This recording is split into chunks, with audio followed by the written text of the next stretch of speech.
I call the meeting of the San Juan Unified Board of Education to order. There are two closed session items on tonight's agenda.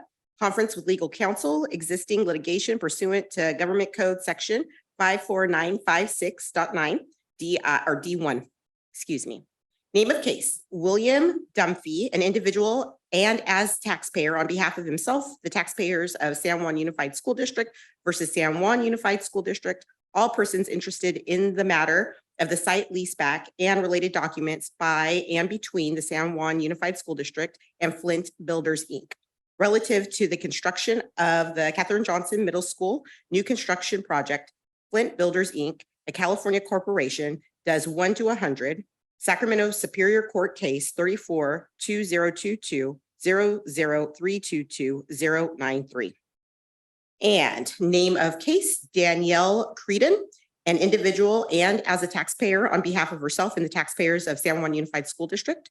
Alex M. Davis as an individual and as a taxpayer on behalf of herself and the taxpayers of the San Juan Unified School District versus San Juan Unified School District, a California Unified School District, does 1 to 50 inclusive Sacramento Superior Court Case 34-2022-00333-102. And personnel matters, Government Code Section 54957, Superintendent's goals for 2023-2024. We do not have any speaker cards on the closed session agenda item, so we will now move into closed session and we'll return to open session at 6:30. I call the meeting of the San Juan Unified Board of Education back to order. The meeting is being audio and video recorded, and the recording may capture sounds and images of those attending this meeting. The recording will be posted on the district's website. Board meetings are being held in person in the boardroom at the district office, and the community is welcome to attend. The meeting may also be viewed on the district's YouTube channel where it's being live streamed. Please stand and join me in the Pledge of Allegiance. I pledge allegiance to the flag of the United States of America and to the republic for which it stands, one nation, under God, indivisible, with liberty and justice for all. Good evening and welcome. I'm Zima Creason, Board President. To my left is Ms. Pam Costa, Board Vice President. To her left is Mr. Saul Hernandez, Board Clerk. And to his left is Mr. Ben Avey, Ms. Paula Viesquez, and Ms. Tanya Krevchek, board members. To my right is Superintendent Melissa Bassinelli, and to her right is Board Administrative Assistant Stephanie Cunningham. Individuals who are attending this meeting in person and would like to offer a public comment, we ask that you complete a speaker request card available at the staff table, and you will be called on at the appropriate time during the agenda. Please note that Board Bylaw 9323 limits visitor comments to 2 minutes per speaker, with no more than 30 minutes per single topic. Time will be extended for any speaker who uses an interpreter. Please note that public comments, including your name, become part of the public record. We are now at item D, approval of the minutes. Are there any corrections to the minutes?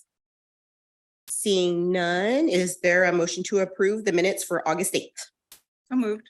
Moved by Ms. Viesquez. Is there a second? Second. Second by Ms. Krevchek. All those in favor say aye. Aye. Aye. Any abstentions? That was unanimous. That was to get you for what I did last week. I thought it was funny. I messed up her abstention last time. That was me owning it. That was unanimous. We are now at item E1, staff reports. Ms. Stahlheber.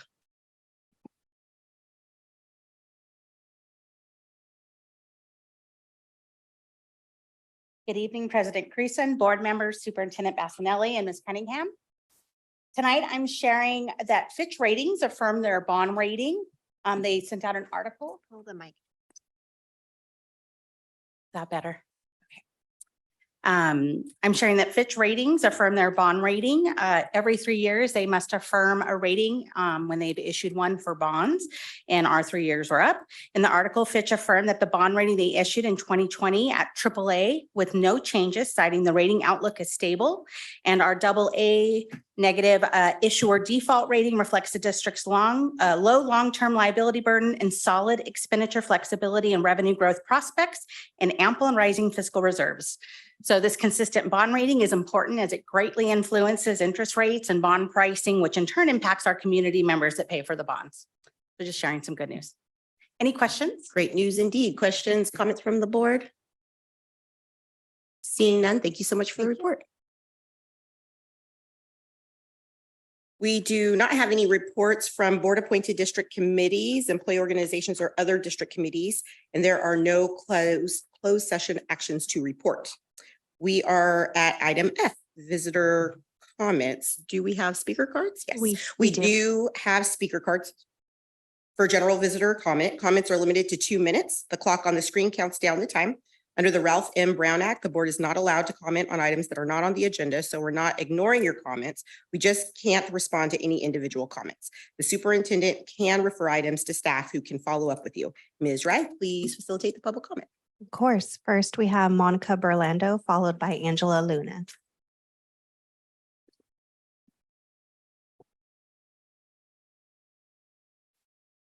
Hello, President Creason, Board Trustees, Superintendent Bassanelli, and Mrs. Cunningham. My name is Monica Burlando, and I'm a fifth grade teacher at Mission Avenue. I've been teaching for 20 years in this district. I love my students, and my classroom is a safe space where everyone can be themselves, feel supported, and truly belong. We learn and grow every day academically, emotionally, socially, and personally. I'm super excited for this year. I have an adorable, curious, fun group of kids in my class. We have field trips planned, parent volunteers coming in more, and I'm honestly looking forward to a great year. Thank you. Thank you. Next, we have Angela Luna, followed by Jennifer Harris.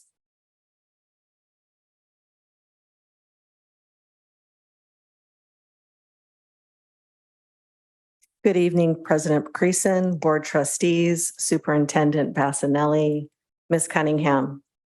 My name is Angela Luna, and I am a proud fifth grade teacher practitioner at Thomas Edison Language Institute. This is my 29th year in education, and I care deeply about my students, both academically and as human beings. Thank you very much for supporting practitioners and the rights of all students. Have a lovely evening. Next, we have Jennifer Harris.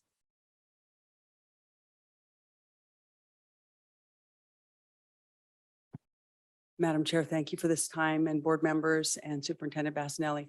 Can you get the mic closer to your, I represent myself only. I live near the Catherine Johnson Middle School project. My concern is with the Marconi Avenue pedestrian traffic that's expected, possibly. I know that I believe that there's an El Camino Avenue signal that will allow for good pedestrian, or at least safer pedestrian crossing of El Camino. My concern is looking very carefully at Marconi Avenue. And I invite you to come take a look at the pedestrian traffic. If you've ever seen an 8-year-old cross Marconi Avenue, you can understand why there's concern there. And I don't know the exact process, but my understanding is that Marconi cannot necessarily just require automatically a lighted signal. So my concern is that there's good safe pedestrian traffic with respect to the Catherine Johnson Middle School project. And you can't comment, so okay, thank you. Thank you. And that was our final public comment. Thank you so much for your comments. We are at item G, consent calendar. Do any board members wish to remove any items from the consent calendar? Ms. Krevchuk?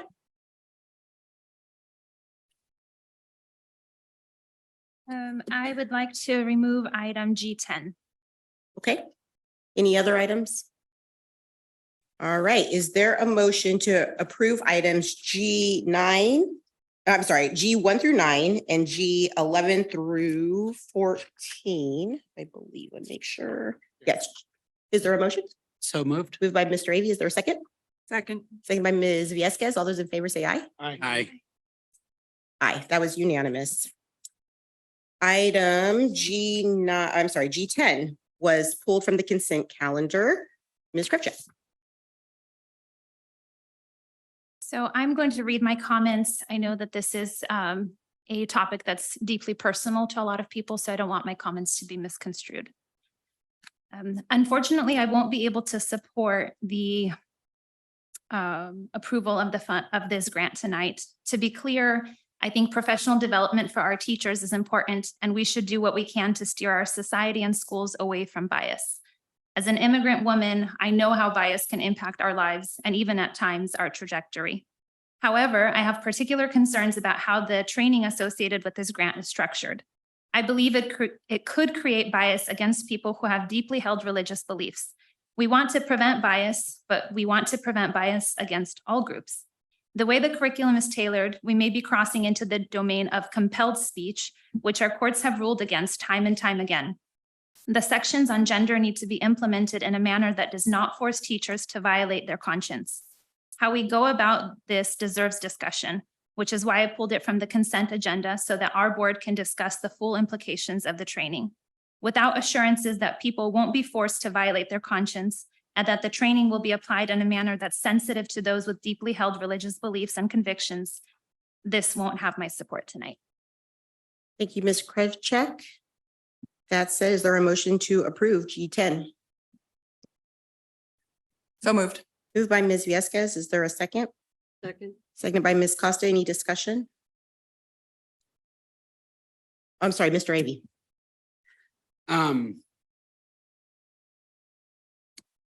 I have not had the opportunity to dive into this grant specifically that we're being asked to approve. May I ask, is there a deadline by which we have to submit the grant that's driving our timeline on this? Superintendent Bassanelli. I'm going to ask staff to come up.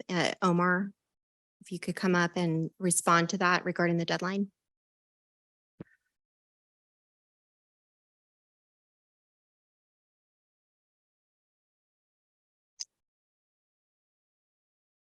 Good afternoon, or assuming good evening. The deadline is actually passed. It was on June 20th. So we're actually waiting to hear back to see whether or not the grant is going to be approved. Thank you.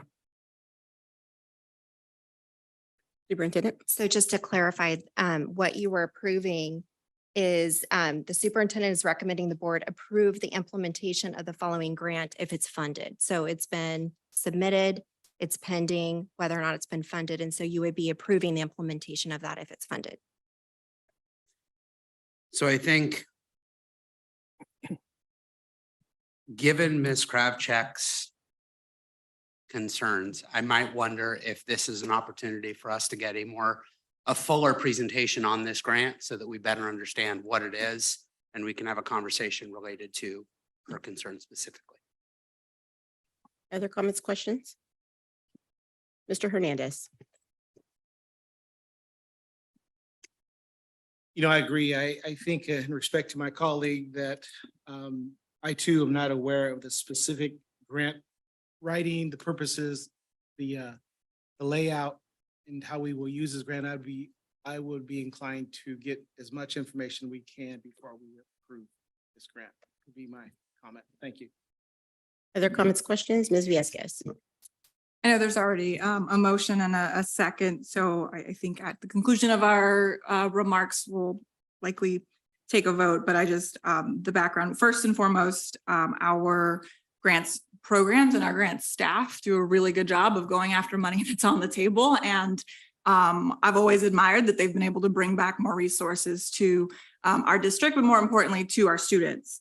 I'm just going to read what's here in the background. The Anti-Bias Education Grant will provide funds to the Equity and Student Achievement Department to address hate incidents on campus, the decline in positive school climate, and barriers to inclusivity and opportunities for marginalized students to find community. I want to make it absolutely clear that I support the intent of that goal and pursuing this grant, and I'm happy.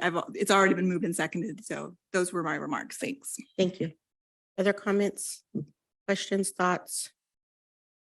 Okay, before I call the question, first, thank you. I know a lot of work and thought goes into building these grants, and this issue area is of major importance. We've made this an issue of major importance in our district. So whatever may go up on here tonight, I just want you in community to know, and the team to know that we appreciate all your work. I too support this work 100%. I don't recall, this is my 5th year on the board, and I don't think we've ever taken an action like this on any grant. And it hurts my heart that this is the topic area that we pull. Being a Black woman with a Black son, this is urgent. So those are my thoughts, and I am ready to call the question. All those in favor say aye. Aye. Aye. That's 3. All those opposed? Please state, I'm sorry, all those opposed say no. No. Abstentions? I abstain. Can we use our mics just so everyone can hear? I abstain. I abstain as well. Okay, so I will need help from council. That still does not pass with 2 abstentions and a no, correct? I'm sorry to put you on the spot. And council confirmed that it would not pass. And so what are our options now? Can we further discuss? Do we chapel?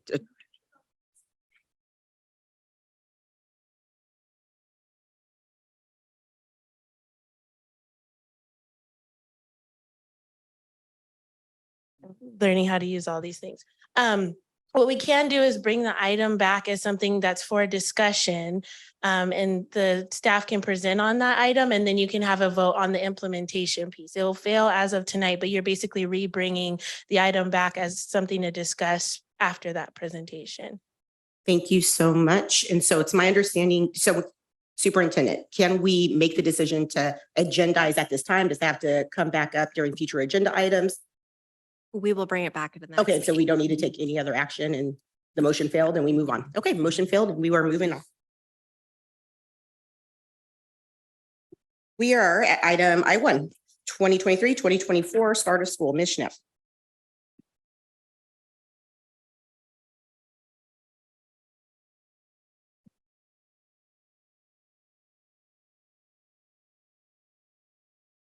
Good evening, President Creason, members of the board, Superintendent Bassanelli, and Ms. Cunningham.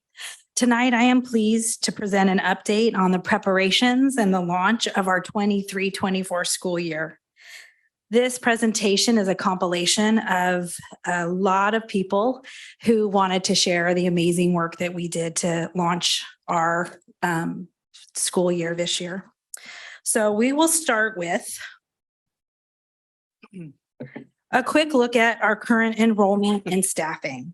Our enrollment as of August 15th was coming in below our projections for the school year.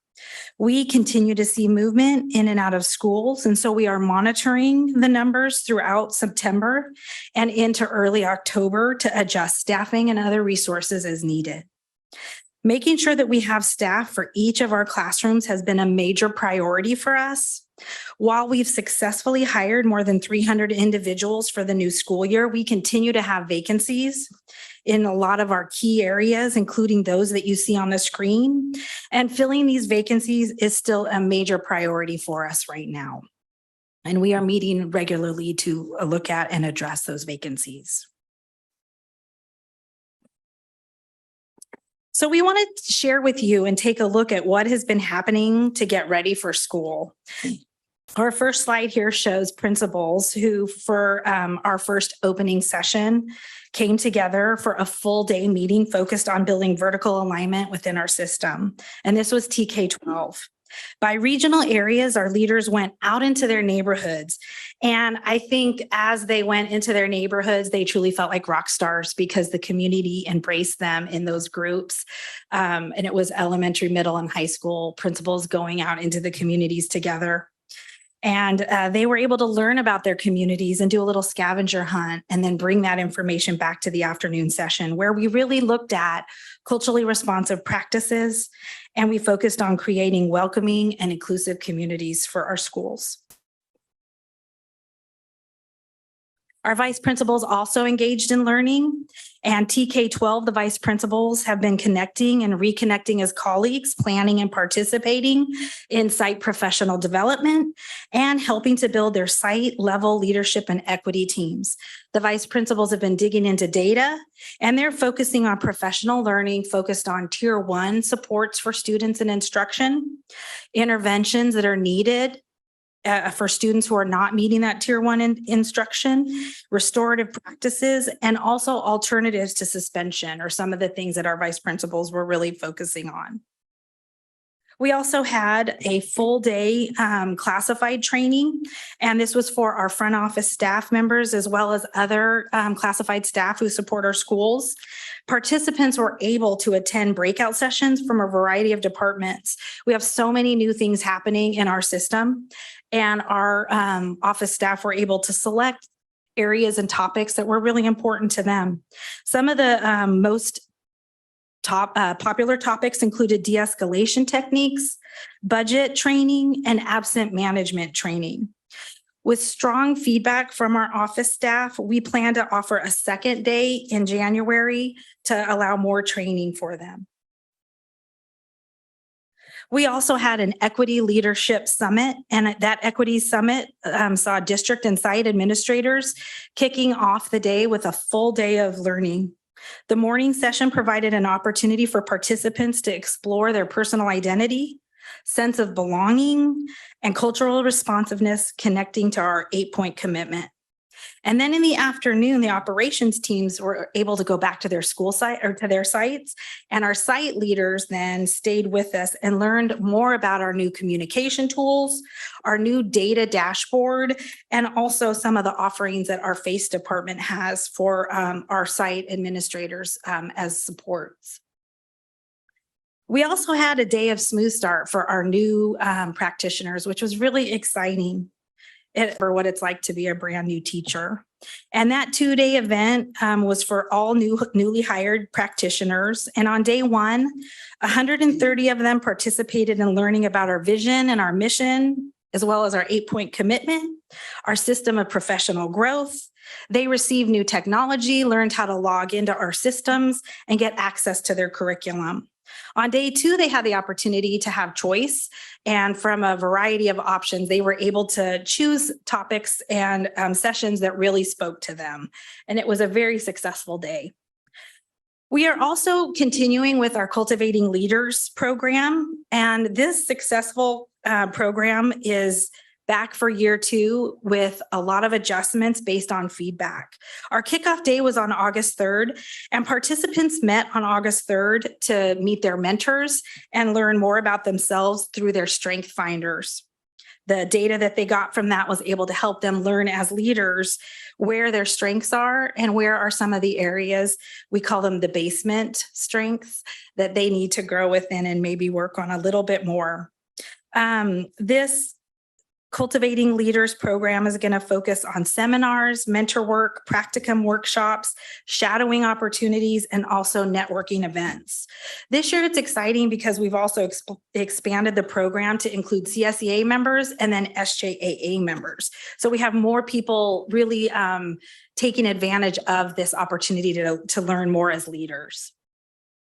We also continue with our system of professional growth. Starting in late July, the system of professional growth team hosted 11 trainings this summer for veteran and for new teachers that focused on the essential elements and how they relate to their practice. So practitioners were able to set goals for themselves, and they'll be able to focus on those throughout the school year with their administrator or their peer facilitator. Another exciting opportunity was for our visual and performing arts and our physical education teachers.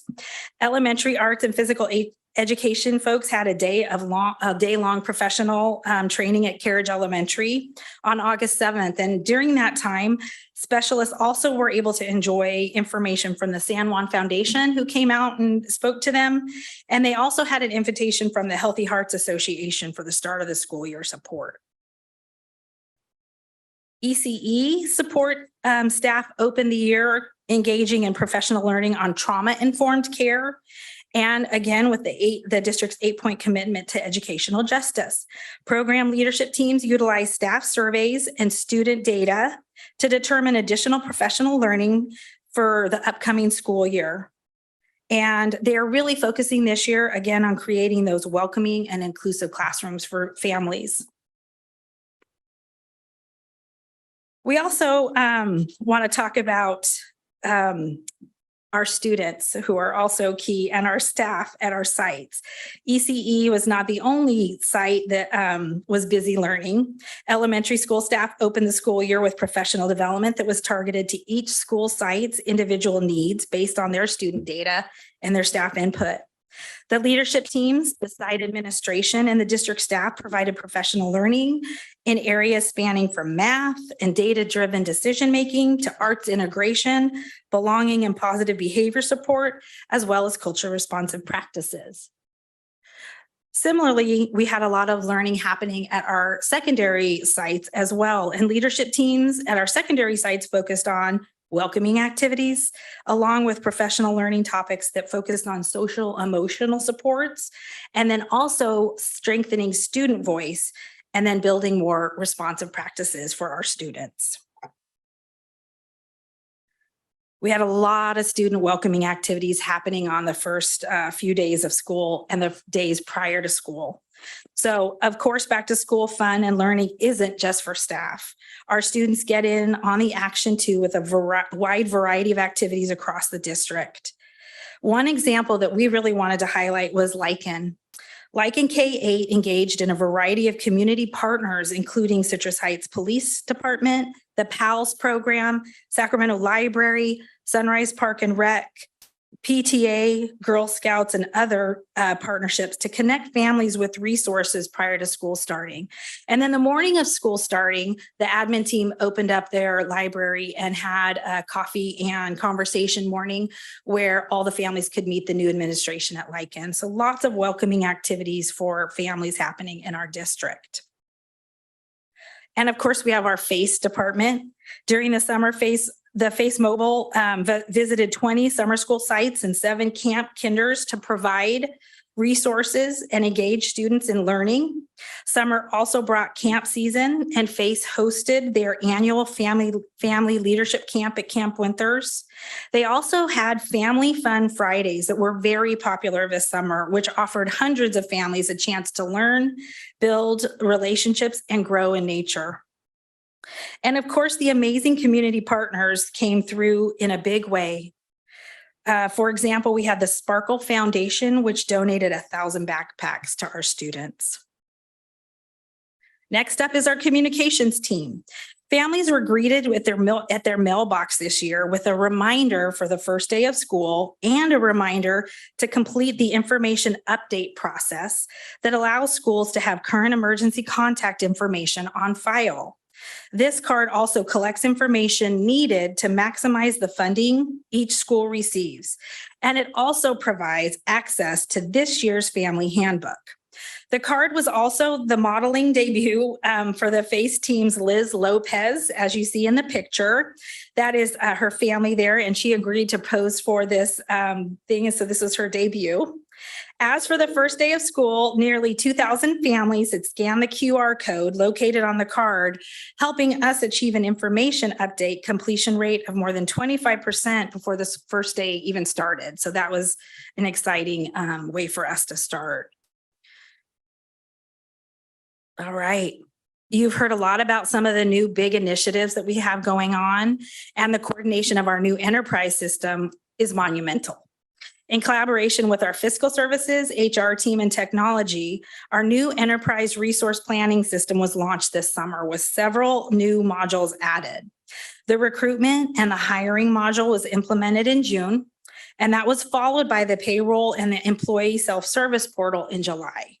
This month, we also have the absence reporting system that was launched with plans for more improvements to come later this year.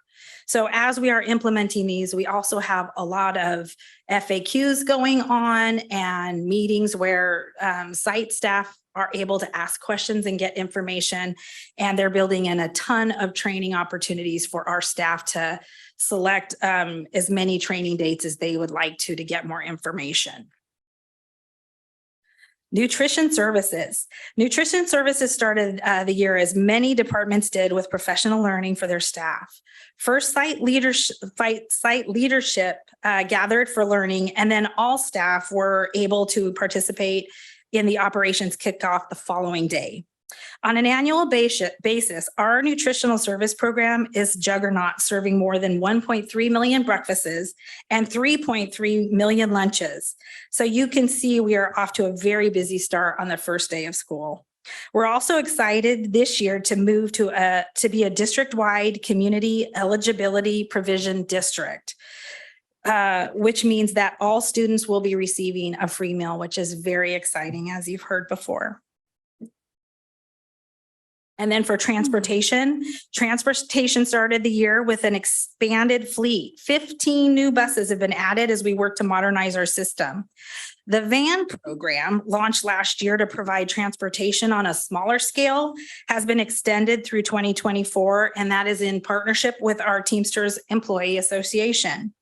The team also kicked off the year on August 4th with a driver appreciation and training event to start the year off right and on a positive note. Our technology department is up next, and the start of the school year sees a few technology service projects really reaching some milestones.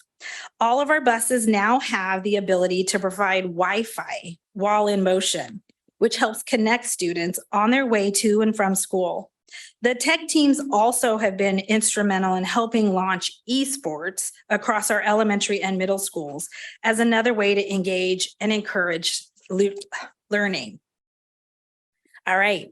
Finally, we end tonight with facilities where we've had a number of projects wrapping up. Shown are some highlights from our deferred maintenance program, and Frank's team will be returning at a later date to highlight additional work being done as part of the bond construction program. So at this time, we're happy to take any comments. And I also have all of my cabinet members here to assist with any questions that you may have. Thank you for the report. Any comments, questions from the board? Mr. Raley? I just wanted to say thank you to the whole district. I'm sure I'm one of many parents and families that felt very welcomed back to school. Yeah, it was just a very welcoming environment. I did see a couple of things on there. The open shoe closet. I saw that as one of the activities. I was curious if anybody could tell me more about that. Yeah, that was an elementary activity, I believe. Amberly.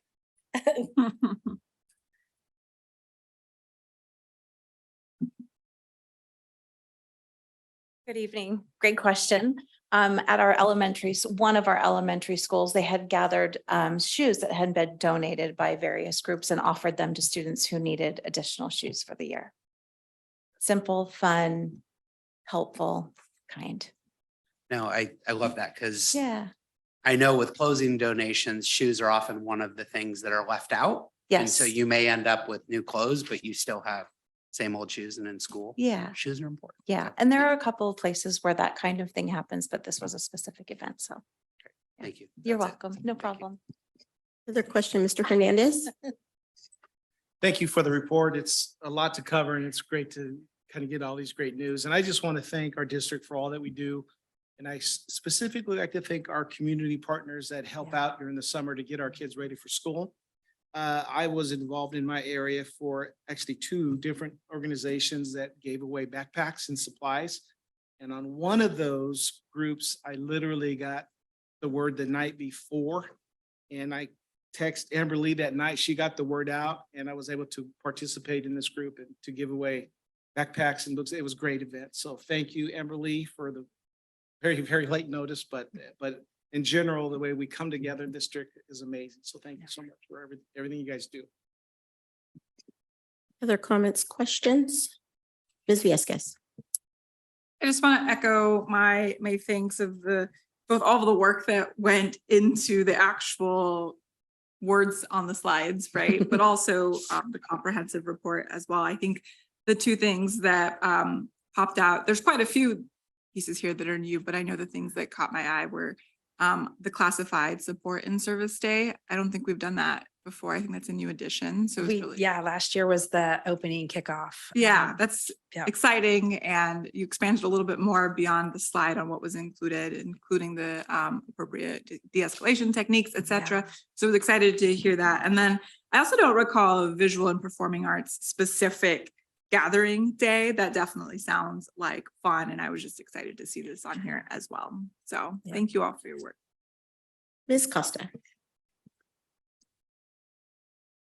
Thank you all for the report. And as I read it, I thought about how many hours that represented in terms of people at the district office. every teacher who was in a classroom way before the first day of school. Anybody who thinks teachers start on the first day of school, even with teacher workdays, way before that, getting their classrooms ready, principals reaching out and working with staff, classified employees, getting everything ready in the office and ready on the playground so that kids start in a great environment. And I can't even begin to imagine how many tens of thousands of hours went into start of school, but it really paid off. I think when you looked at the kids' faces on the school grounds, it was just so wonderful to see. And you listened to parents and parents talked about how well things were going. I would say job well done to everybody that really made this a great start of school. So thank you. Any other comments, questions, thoughts? Thank you so much for the report. And I'll just add, I had the opportunity to visit Del Deo for their and welcome kids back just because their schedule fits. I could drop off my kid for his first day and then get over there and be there before there's bell time. And I'll tell you what, watching those kinders every single year melts my heart. The backpacks are bigger than them and they hold on. They look so, they know they're important. And I mean, if you ever just need your cup filled, go see that. It's just like, and then all the emotions that come with the mamas and the families that have to let them go, but they're like, peace. It's just, it's so heartwarming. And you see how much I mean, at Del Deo, and I know a lot of other schools, it's a lot of time and energy making a welcoming environment for everybody. And that's a big deal, you know, to have the photo booths and just have people saying hi. They had the dragon out. It was really cool. So, and I know a lot of schools did that. So I appreciate all the time and the effort, and let's hold on to these good feelings as we get through the rest of the year. So thank you. We are at item I2, 2023-2024 Attendance Improvement Initiative. Dr. Kelvin.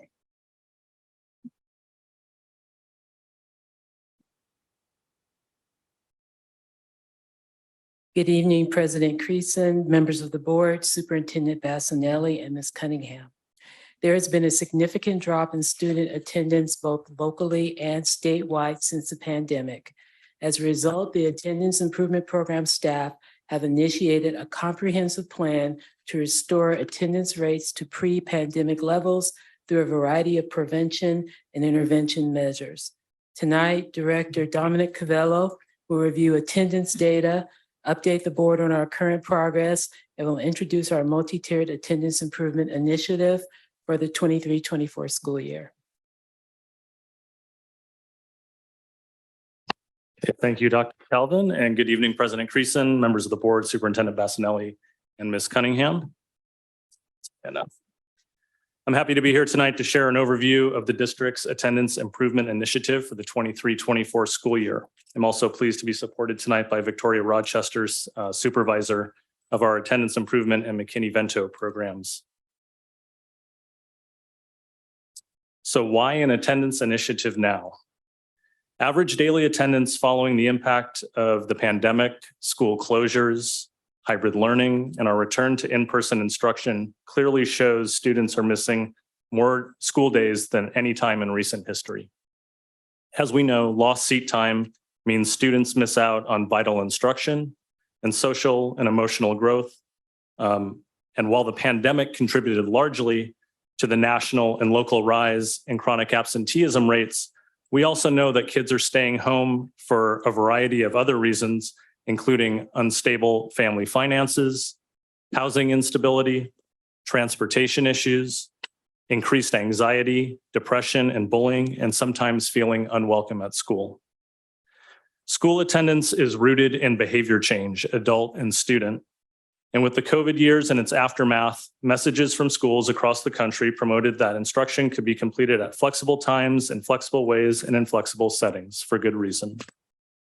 Therefore, our efforts to change behavior and return once again to higher rates of in-person, in-seat attendance must be based on promoting a positive school climate and culture, re-engaging students and building relationships, consistently monitoring our attendance data, and then providing early outreach and finding ways to remove barriers to student attendance. Our focus must be creative, consistent, and intensive. A review of the last 5 years of our attendance data certainly helps tell this story. The data presented here shows the district's weekly cumulative attendance percentages. And as evident in the light blue line near the top from the 2018-19 school year, as well as the yellow line, which was the year COVID impacted schools in March, you can clearly see a relatively normal attendance pattern there, which gradually slopes downward from the start of a school year. Since attendance and absences are cumulative, we expect to see this gradual slope throughout a normal year. Years previous to 2018-19 would show a common trend, with final attendance percentages for San Juan usually ending up at around 95%. The gray line at the top represents the year we were largely in remote and hybrid learning, which surprisingly or not was higher than usual school years, as attendance was counted by participation and logging into Zoom sessions.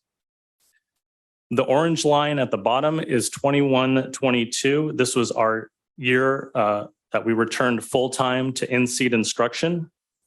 Students were held out of school for longer periods of time to clear absences due to illness, including illnesses in the home.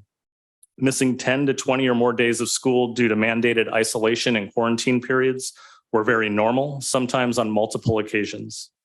And it's no surprise that our average daily attendance for this year ended below 90%. The dark blue line just above that, or I would say a little bit above that, which you can see from last year is when we started to rebound, ending the year with an increase of over 2% compared to the prior year. While many of the same COVID guidelines were in place to isolate and quarantine, exclusion periods were far less restrictive. We also saw an increase in the second half of the year. If you can see from that line, it starts to actually increase in the second half of the year, which is very uncharacteristic, but it goes to show the efforts that were being made to help keep kids in school. It's our mission this year to continue to see our attendance trend line increase, and our goal is to return to pre-pandemic attendance percentages. While certainly not the primary goal in increasing our attendance numbers, it's still important to point out that since school attendance also dictates school funding, 1% increase or decrease in average daily attendance equates to approximately $4.5 million annually to the district. Similar to our attendance percentage data, we can see the impact of pre and post COVID chronic absenteeism and average school days missed. On the left, where our usual chronic absenteeism data was under 15% district-wide in the years leading up to the 2019-20 school year, the numbers from the last 2 years are far different, maxing out at 37% chronically absent in our return to in-person instruction. This data is similar for the average number of days missed for students who had at least one absence during the school year on the right. As a note, those 22-23 school year numbers are approximate based on internally collected data. The final numbers are not yet out from CDE. The use of the tiered model to provide support for improving student attendance then is essential. As mentioned earlier, the model for our attendance initiative must be grounded in our universal prevention work across all schools. This includes activities such as forming positive relationships with students, creating welcoming, warm, and culturally responsive environments, and celebrating attendance improvements, no matter how big or small. Such tier 1 measures come at a very low cost and greatly impact all students. By adhering to a tiered intervention framework, these consistent universal tier 1 actions will allow us to more effectively focus our tier 2 and tier 3 efforts for our students and families most in need. Tier 2 and tier 3 interventions are for those students chronically absent and severely chronically absent. They require more time, more effort, more staff to address unique barriers to student attendance. So beginning with tier 1, our 23-24 school year attendance campaign includes all sites focusing on a positive culture, climate, and attendance messaging to begin the school year, as Ms. Schneff alluded to in the last presentation. This attendance campaign is being promoted by district communications, district leaders, and at all school sites. In addition, our people accounting department and attendance improvement departments will be collaboratively scheduling regular professional development opportunities for all site attendance clerks and new site administrators on properly recording student attendance, We know our attendance data is only as good as the information that's being entered into the system, and we have many new staff in the district. Principal network meetings at the elementary and secondary levels will also feature ongoing conversations with a district-wide focus on creating welcoming, culturally responsive environments, student belonging, attendance improvement, and reducing chronic absenteeism. A very exciting addition to our Tier 1 prevention efforts is the rollout of Unified Insights. In addition to many other features to progress monitor student data, Unified Insights will allow site and district staff to monitor attendance in real time. The screen here is just a sample of one level of attendance data, but the system will allow sites to drill down to specific students and groups falling into chronic absenteeism, approaching chronic absenteeism, and the reasons why they are out of school to proactively address barriers to their regular attendance.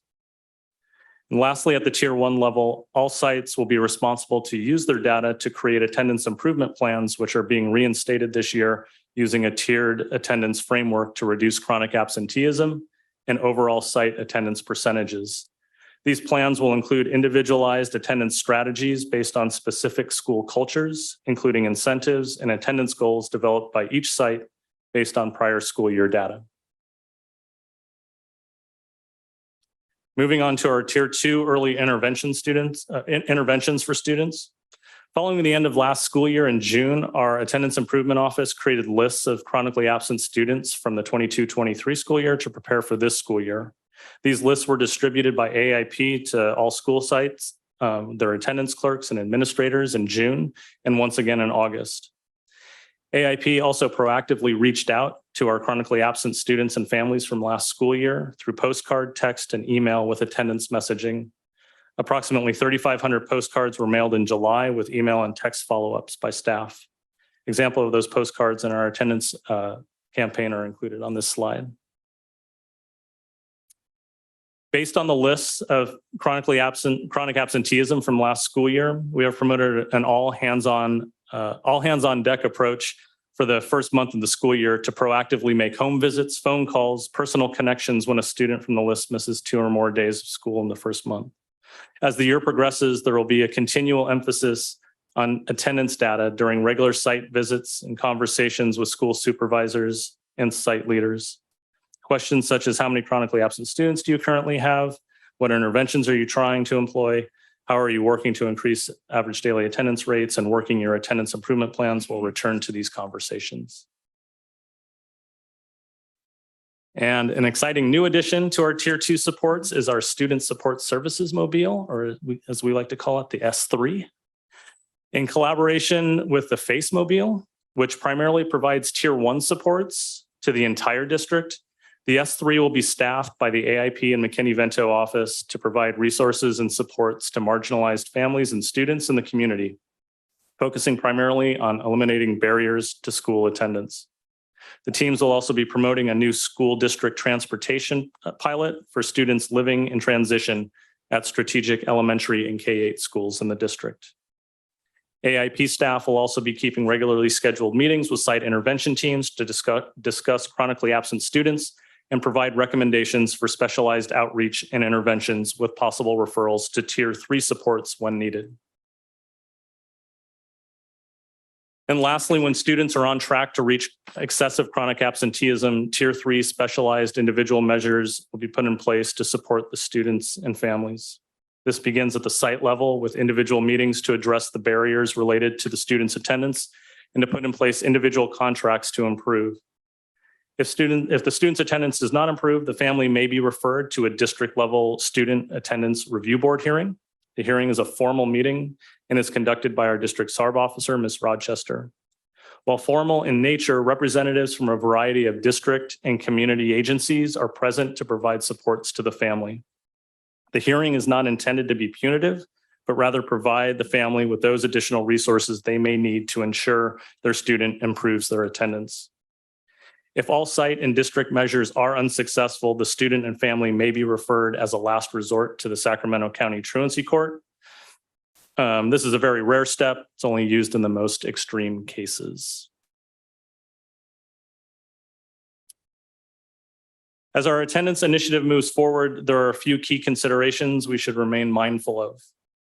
Notably, with the COVID attendance guidelines changing once again to a less restrictive isolation period, it will be important to monitor our data and ensure families are aware when their students can return to school, and that they do so as quickly but also as safely as possible.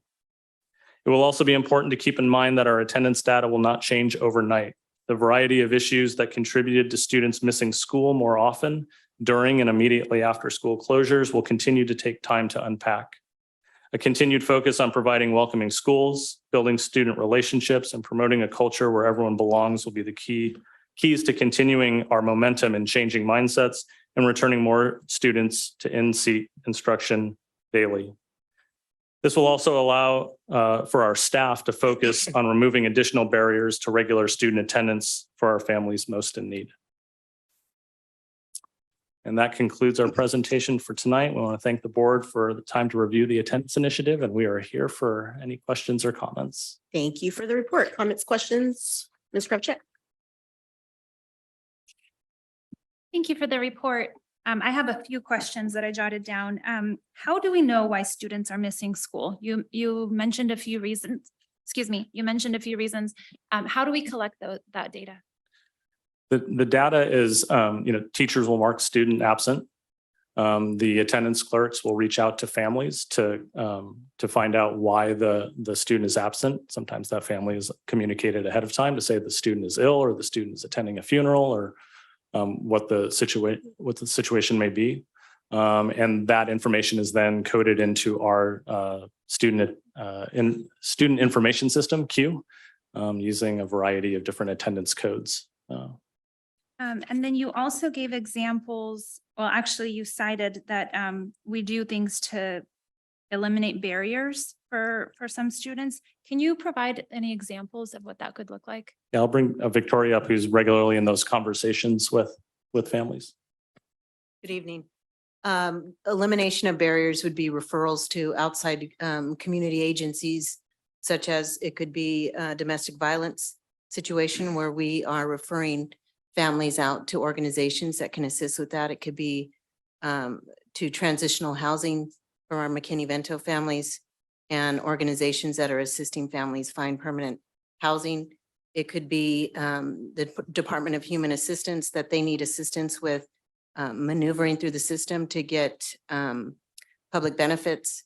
It could be a number of factors, and based on the situation that each family is dealing with, we're assisting with removing those barriers. I don't know if you can answer this, but is there a pattern or a trend of any kind? Is there a particular gap in the system that you see as a trend that influences absenteeism? I think that it's case by case. And I think that I couldn't put a definitive answer on what is causing it. I do think that COVID amplified some of the fears that families have, but as far as trauma and barriers, that's case by case, and every situation is different. But we do our best as a team on both sides of the departments to assist families maneuver a very complicated system. And with the new system that you said we're using, is there a way to see like a positive outcome? So if we provided some sort of service or support, can you see where it resulted in better attendance? From what I know of the system thus far, and it's brand new, when you can drill down to individual students and review an individual student's attendance. So you could take a small group of students who may be approaching chronic absenteeism and have that group on your radar as a site and be monitoring those students, employing interventions and checking to see which students are improving their attendance as opposed to those who may not be responding to interventions. Thank you. And final question. I have heard of some schools, and you mentioned that we are lessening our restrictions around COVID or the isolation time, but I've heard that some schools are actually having new guidelines about increasing it again. Maybe there's a new variant or something. So looking down the line, if that were to happen, is there, and I don't know if this is ed code or if like our school can do this, is there an opportunity if someone is quarantining or isolating for COVID for independent study and capture that ADA? Yeah, so the attendance policies driven for the past few years with COVID have been, basically determined by the state through the county health department. And those periods of time in which students are out are countywide and statewide in how we communicate that to the schools. When students are out for absences related to illness, up to 14 school days in a year, a family can go on a short-term independent study contract where the packet is given to the family, student produces the work, and the work determines how many days of attendance is then counted positively for that student. And do we capture ADA during We- independent study? We do. Thank you. You're welcome. Or comments, questions? Seeing none, thank you for the report. And the chart is really helpful, with the multiple years, and just seeing the visual in that way was really helpful. A couple of thoughts. So this may be a small percentage, but I think it's a growing percentage, maybe something to consider. More and more kids or people are taking virtual doctor's appointments, sometimes therapy appointments, or whatever they may be. And if the kids have a place in at the school site to remain there, just a private space, that could help with our attendance as well. Because I believe, well, let me start with a personal story. This has definitely been the case in our own house, that I had to pick them up and take them somewhere else because there wasn't space. Now, that said, the school works really, really hard to try to provide space, but sometimes it just doesn't work out, right? So no criticism on the school site at all. It's just sometimes it doesn't work out. So I'm just thinking that maybe it's something worth considering to have some more space like that. It's my understanding that some kids will just have to stay home. Like if they have an appointment at a time that conflicts with their transportation, their carpool or whatever, then they'll stay home, do their video appointment, especially if it's mental health related, because they don't, they need some private space. So just something I want to throw out there. I don't know if you're hearing that too. Yeah, I can quickly speak to space being obviously, an issue for many practitioners in the district, including, our own who are attempting to provide supports. Outside of that, I'm just, and we can, I can follow up with you. Sure. It's really based on student grade level also, right? So if it's an elementary student who is checked in for the day, they're marked positive attendance for the day. And if they're signed out for an appointment, whether that be a virtual appointment or a appointment that the student is going to attend in person with their parent, that student's already been marked attended and they're going to return to school after the appointment, let's say, whether it's virtual or outside of the campus. It gets to be a little bit more trickier at the middle school and high school level where it's period by period attendance. So it really depends on when they leave the period to go out for their appointment. But if they do leave the period to go out for their appointment, unless they're with a certificated staff member, we would have to mark the student absent for a medical appointment for that period. Even if they're on campus in a private location, unless they're with a certificated staff member. So kind of. Understood. My second thought, based on what you just said, though, is at least if they're not going home, they'll come back for that next period, and at least that'll count. But that makes a whole lot of sense. That's a great point. My other thought was sick. So I appreciate it, because that question I had is how do we know why people aren't or why kids aren't showing up for school? And so I appreciated that info. And something I think about, though, is we may be getting calls in for sickness that may be something else. The upset stomachs can be anxiety. It can be a mental health issue. So, and I don't know that I have an easy answer of how we dive into it, but is a question that I have, like, how do we really know the underlying factors? It's just a thought.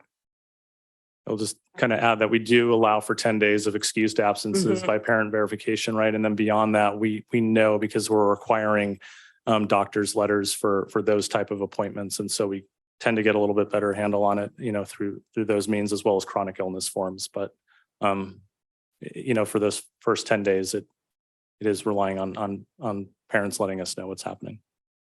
I just want to add in, so from the site perspective, when we start seeing a student with chronic absenteeism, we have teams at the sites that are digging into. And so to your question, how do we know what's underneath it? It all boils down to relationships and taking time with the student, taking time with the family, and really trying to get beyond what the initial behavior is, which is non-attendance, and getting to the root cause of it. I'm reflecting when I was a principal, it was often the starting point is the conversation around attendance, but your endpoint is really what is the underlying issue? And at times it is anxiety or other kinds of mental health issues. And that's where I will say Victoria and her team, they really come into play with adding those resources and helping us with the referrals that she was talking about earlier. Awesome. Thank you for that. Okay, I think that concludes this item. Thank you again for Okay. the report. Thank you. We are at item I3, notice of intent to convey a permanent easement at Catherine Johnson Middle School. Mr. Camarda. Thank you and good evening, President Crease and members of the board, Superintendent Bassanelli and Ms. Cunningham. Tonight's facility item is an action item. It is the intent to convey an easement at Catherine Johnson Middle School at the Creekside site to the Sacramento Municipal Utility District, known as SMUD. The superintendent is recommending that the board adopt resolution number 4094, declaring the intent to convey a permanent easement at Catherine Johnson Middle School to the Sacramento Municipal Utility District and to call a public hearing to be held on September 12th of 2023. And I'm here to answer any questions that the board may have. Thank you. Any comments, questions? Seeing none, this is an action item. Is there a motion to adopt resolution number 4094? Yeah. Moved by Mr. Hernandez. Is there a second? Second. Second by Ms. Costa. All those in favor say aye. Aye. Aye, that was unanimous. Thank you. Thank you. We're at item I4, Williams Complaint Report. Ms. Gaddis.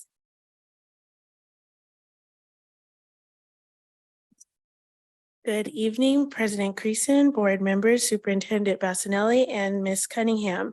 Education Code Section 35186 requires that staff report to the board at a regularly scheduled board meeting concerning any Williams type complaints and the resolution to those said complaints.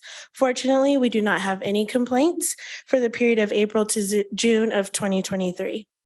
Any questions? Thank you. Any comments, questions from the board? Seeing none, thank you for the report. We are at item I5, CSBA Directors at Large nominations. This is a discussion item followed by possible action. The CSBA Board of Directors is comprised of directors from throughout the state, and there are 5 directors at large. The CSBA Directors at Large, African American and American Indian, are elected in odd number years. Do any board members wish to recommend a nomination of candidates to fill the Directors at Large seats for African American or American Indian on CSBA's Board of Directors? Any nominations? There, and I don't have a nomination either, so there being no nominations, no action will be taken on this item. We're on item J, board reports. Are there any board reports? Ms. Krevchuk. I had the opportunity to speak at the Carmichael Kiwanis Club. And I noticed that today we accepted a gift from them. The club is mainly composed of former San Juan Unified employees, and they have, as a club, adopted, I think it's the Mariposa, no, it's not Mariposa, it's in Carmichael, but one of the elementary schools. And the day that I was there, a huge portion of their club was cooking breakfast for the teachers at the school, which was so heartwarming. And I earlier, I think it was Mr. Hernandez that highlighted our community partners and how much they do for us. And that was one of the clubs that also filled backpacks and collected school supplies. And it's just wonderful to have their support for our children in our school district. So I'm happy to report that I was able to present and just want to express my appreciation to the club. Any others? Mr. Avey? Thank you. With the beginning of the school year, I think probably like many board members and cabinet members, I had a lot of inquiries from families throughout the district. And one of the real highlights was the FACE problem resolution process. I was able to find on the website, I just literally cut and paste the language from the FACE website on how to enter into a problem resolution process. And several families found it incredibly helpful. So it was a resource I was relatively unaware of, but I think it was incredibly helpful. So I would encourage families to use that as a process to resolve problems. Also, I did have a family reach out to me recently about a stolen bike at Bella Vista.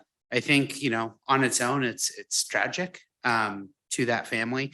But they were also just talking about concerns about more chronic theft of bicycles. And there was different conversations about different measures that could be put in place to prevent it. it made me think of some of the presentations we've had on the efforts we've been taking to create more safe campuses. I thought that might be useful in talking about fencing and that sort of thing. But then also just looking at it from perspective of is it a chronic issue? Is it a one-off issue? Just something I'm just more mindful of since it came up. And I just wanted to raise it here in case others are feeling the same. Mr. Hernandez. Thank you. Just to report, Mr. Avey, that bike was returned to that student. Oh. Yeah, so I just found that as well. So that's Good news. That's a good note.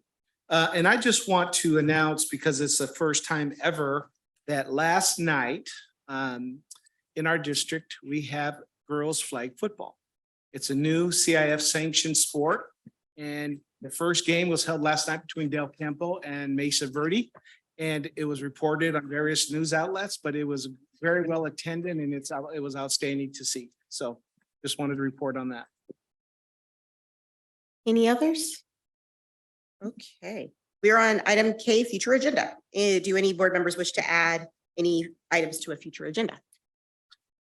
Seeing none, we do not need to return to closed session, so we are adjourned.